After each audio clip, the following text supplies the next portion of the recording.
সুপ্রিয় দর্শক, আসসালামু আলাইকুম রহমতুল্লাহি ওয়া বারাকাতুহু। স্বাস্থ্য সচেতনমূলক এই চ্যানেলের পক্ষ থেকে আবারও জানাই আপনাদের শুভেচ্ছা। আজকে আমার আলোচনার বিষয় বাংলাদেশে এখন বহুল আলোচিত একটি বিষয়ের নাম হচ্ছে রাসেলস ভাইপার, যার বাংলাদেশের নাম বা আঞ্চলিক নাম চন্দ্রবোরা সাপ। এই সাপটা গায়ে চন্দ্রের মতো দেখতে বিদায় হয়তোবা এই নাম হয়েছে চন্দ্রবোরা সাপ।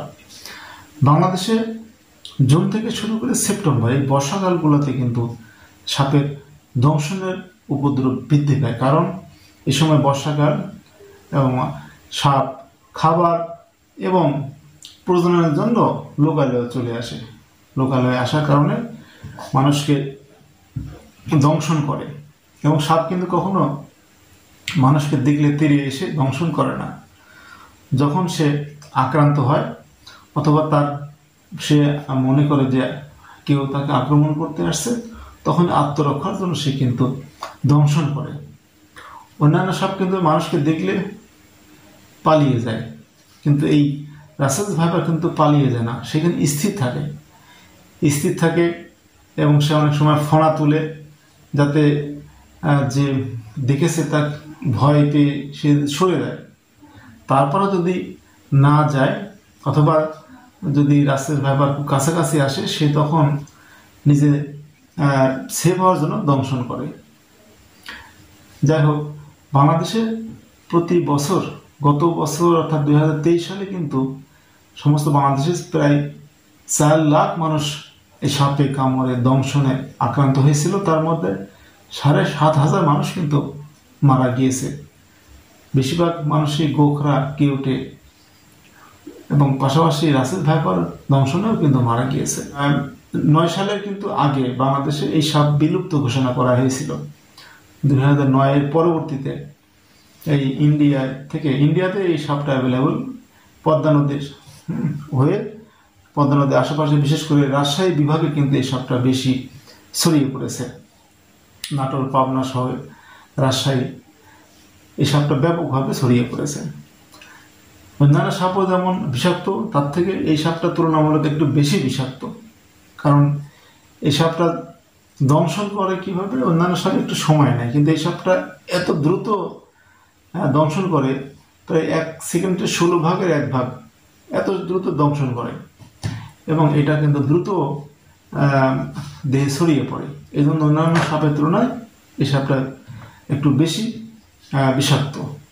এই সাপটা কাউকে দংশন করলে, এই রাসেলস ভাইপার সাধারণত তার ওই দেহের ওইখানে ক্ষতটা বোঝা যাবে, কামড়ের দাগ, 2টা দাঁতের দাগ, এবং এই রক্তক্ষরণ হতে পারে বিভিন্ন জায়গায়। তার নার্ভাস সিস্টেম এফেক্টেড হয়, অবশ ভাব হয়ে যেতে পারে, কিডনি ফেলার হতে পারে, চোখের মনি ছোট হয়ে যায়।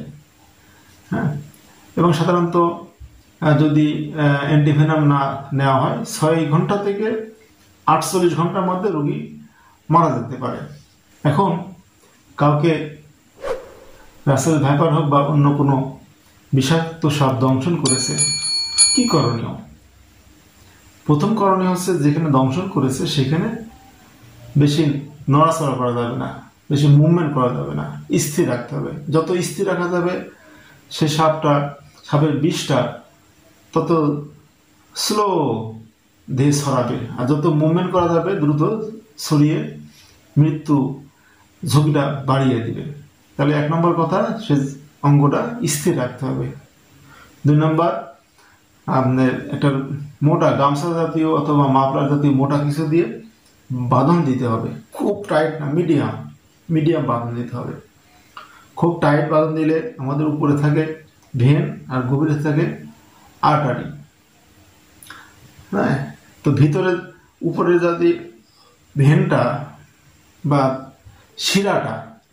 শিরাটা বাঁধন হলে পারে বিষটা আমাদের হার্টের দিকে যাবে না, যদি আমরা মিডিয়াম বাঁধি। আর যদি খুব টাইট করে বাঁধি, তাহলে কিন্তু আর্টারি, ভেন দুটাই কিন্তু ব্লক হয়ে গেল, আমাদের এই অঙ্গটা পচে যাওয়ার সম্ভাবনা থাকে। এই জন্য 3 নম্বর, যত দ্রুত সম্ভব আপনার স্বাস্থ্যকেন্দ্র, উপজেলা স্বাস্থ্যকেন্দ্র, সদর হাসপাতাল অথবা কোনো মেডিকেল কলেজ হাসপাতালে যত দ্রুত সম্ভব যেতে হবে সেখানে গেলে যদি আপনি অ্যান্টিভেনম পেয়ে যান তাহলে কিন্তু আপনার মৃত্যু ঝুঁকি কমে গেল, মৃত্যুর ঝুঁকি 90% কমে গেল।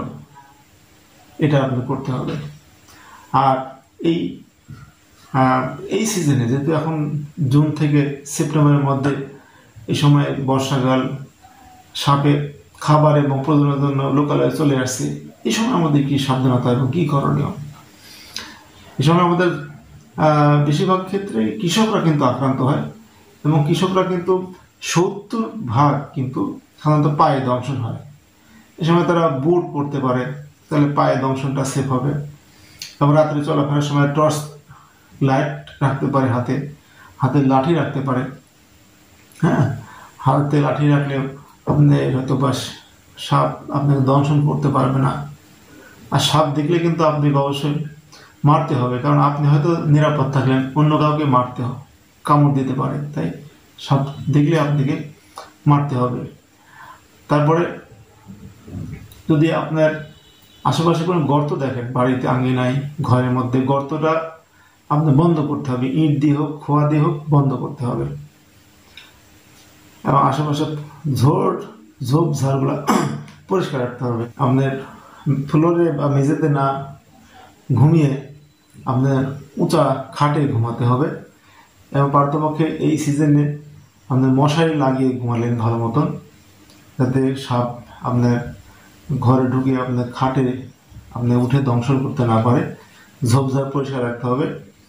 আর ঝোপঝাড়ে গেলে পারে একটু লাঠি দিয়ে আগে একটু সাউন্ড করতে হবে, তাহলে সাউন্ড করলে কিন্তু অনেক সময় সাপ মানুষের উপস্থিতি টের পেয়ে কিন্তু পালিয়ে যায়, সরে যায় সেখান থেকে।